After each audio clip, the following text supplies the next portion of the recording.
السلام علیکم بچوں، کیا حال ہے آپ لوگوں کے؟ بچوں آج ہم یاد کریں گے سورہ کافرون کا ترجمہ عربی کے ساتھ۔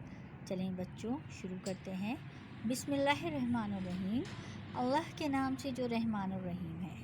قل یا ایھا الکافرون، کہہ دو اے کافروں، لا اعبدو ما تعبدون، میں ان کی عبادت نہیں کرتا جن کی عبادت تم کرتے ہو، ولا انتم عابدون ما اعبد، اور نہ تم اس کی عبادت کرنے والے ہو جس کی عبادت میں کرتا ہوں، ولا انا عابد ما عبدتم، اور نہ میں ان کی عبادت کرنے والا ہوں جن کی عبادت تم نے کی ہے، ولا انتم عابدون ما اعبد، اور نہ تم ان کی عبادت کرنے والے ہو جس کی عبادت میں کرتا ہوں، لکم دینکم ولی دین، تمہارے لیے تمہارا دین ہے اور میرے لیے میرا دین۔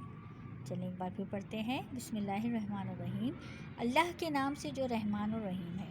قل یا ایھا الکافرون، کہہ دو اے کافرون، لا اعبدو ما تعبدون، میں ان کی عبادت نہیں کرتا جن کی عبادت تم کرتے ہو، انتم عابدون ما اعبد، اور نہ تم اس کی عبادت کرنے والے ہو جس کی عبادت میں کرتا ہوں، ولا انا عابد ما عبدتم، اور نہ میں ان کی عبادت کرنے والا ہوں جن کی عبادت تم نے کی ہے، ولا انتم عابدون ما اعبد، اور نہ تم اس کی عبادت کرنے والے ہو جس کی عبادت میں کرتا ہوں، لکم دینکم ولی دین، تمہارے لیے تمہارا دین ہے اور میرے لیے میرا دین ہے۔ ایک بار اور پڑھ لیتے ہیں۔ بسم اللہ الرحمن الرحیم، اللہ کے نام سے جو رحمان الرحیم ہے۔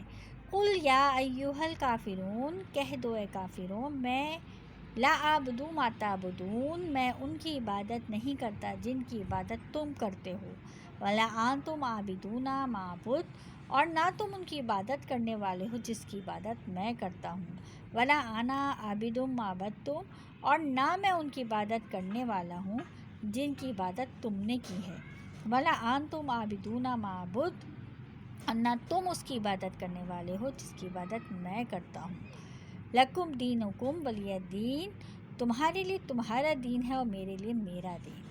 جی بچوں، کتاب نماز مومن کی میراث سے ہم لوگوں نے آج یاد کیا ہے سورہ کافرون کا ترجمہ۔ بچوں اس آیت میں آپ نے ایک بات نوٹ کی ہے؟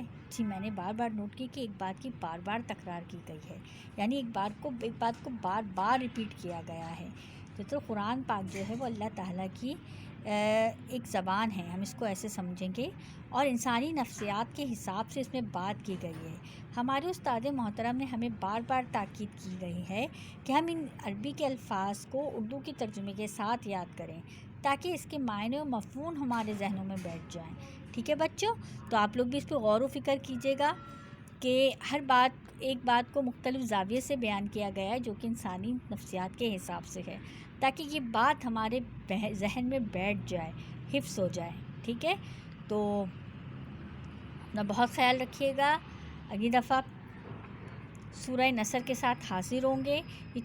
قرآن کی 10 آیتیں ہم مع ترجمے کے ساتھ یاد کر رہے ہیں تاکہ ہماری وہ نمازیں قائم ہو سکیں جس میں اللہ تعالیٰ کے ساتھ ہمارا رب قائم ہوتا ہے۔